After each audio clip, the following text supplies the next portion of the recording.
Thank you very much indeed, Aliko. And can I assure you that at any of our meetings with Mr. Deutsch or Mr. Kohler, that Aliko asks all of the hard questions and demands answers. He has been one of the main pillars of the Friendship for the Free Iran movement, and we are extremely grateful to him. It gives me great pleasure now to introduce the person sitting beside me. This is Senator Dick Klaus, leader of the Flemish Christian Democrat group in the Belgian Senate. Over to you, Dick. Thank you. Ladies and gentlemen, dear Mrs. Rajavi, I am speaking as President of the Belgian Committee of Parliamentarians for a Democratic Iran. Yesterday, President Obama ordered new sanctions into force on Iran, including its central bank, seeking to tighten a chokehold on Tehran's economy. This is a good news and, of course, a step forward.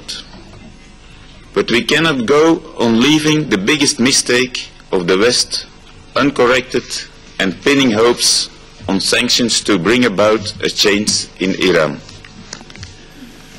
The biggest mistake is that the only hope of the Iranian people for democracy, which is Ashraf and the PMOI, are still in the US blacklist. Unless we correct this big mistake, no sanctions will ever bring about a change, because we are sending the wrong signals to the fascist rulers of Iran. We correct this mistake in Europe, and this needs to be done in Washington too. We must send the right signal to the mullahs now. Let them know that the PMOI and the NCRI are recognized by the International Committee. Then we will see that this is the hardest blow on them, much harder than sanctions. Now going back to the case of the Ashraf residents and plans to transfer them to Camp Liberty. The Iranian regime will not lose any opportunity to bring dissolution to a failure and to bring harm to the lives and dignity of Ashraf residents during their transfer to liberty and during their stay in liberty. It will use any means to impose pressure on the residents to force them to surrender. It will use all types of lies and deceptive measures to damage their dignity.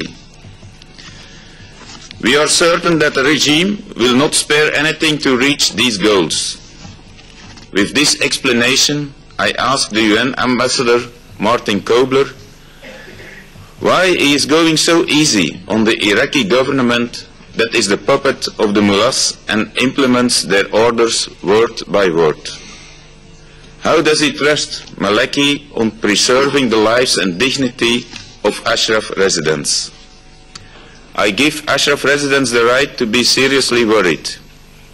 There is no trust in the Iraqi government. You, Mr. Kobler, can do one thing. Make Maliki understand very well that following 2 massacres in Ashraf and after 3 years of psychological torture and besieging the residents, the least that he must do to gain trust is to lift all the restrictions he has currently imposed on Ashraf residents in liberty. Allow them freedom of movement. Allow them access to their lawyers and families, and station your armed police outside the camp. None of these, of course, will be welcomed by the mullahs, and implementing such measures will naturally be hard for Iraq. But the time has come for the international community to clearly observe the choice the Iraqi government will make.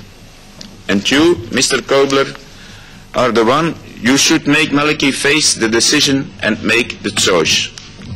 I believe Mrs. Rajavi and the leadership of Ashraf have been extremely cooperative and have made many concessions. The UN and the USA must be thankful to the people of Ashraf. They are not ordinary refugees. They are the best children of Iran. They are the best hopes of the Iranian people. We all, as elected politicians, have to act as the conscience of our people in Europe. We must call on our governments, including my own government here in Belgium, to accept these refugees, especially the critically ill and wounded. This is the least we can do. I would like to tell our brothers and sisters in Ashraf that we will keep fighting for your rights, and we will fight for a free Iran. And we hope and believe we will have Mrs. Rajavi in a free and democratic Tehran in near future. Thank you.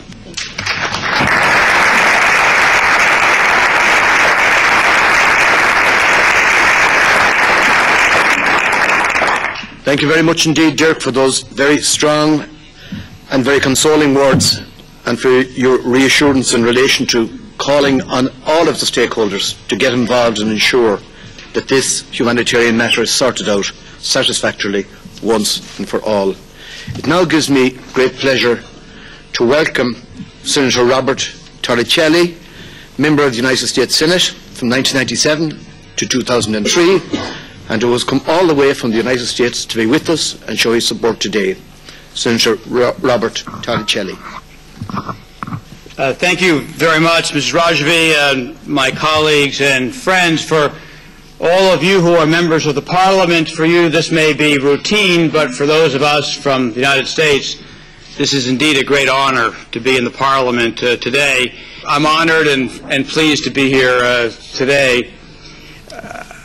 As a young man, I remember on the first day of school, a history teacher asking the class why we studied history in chapters when human life is a continuum.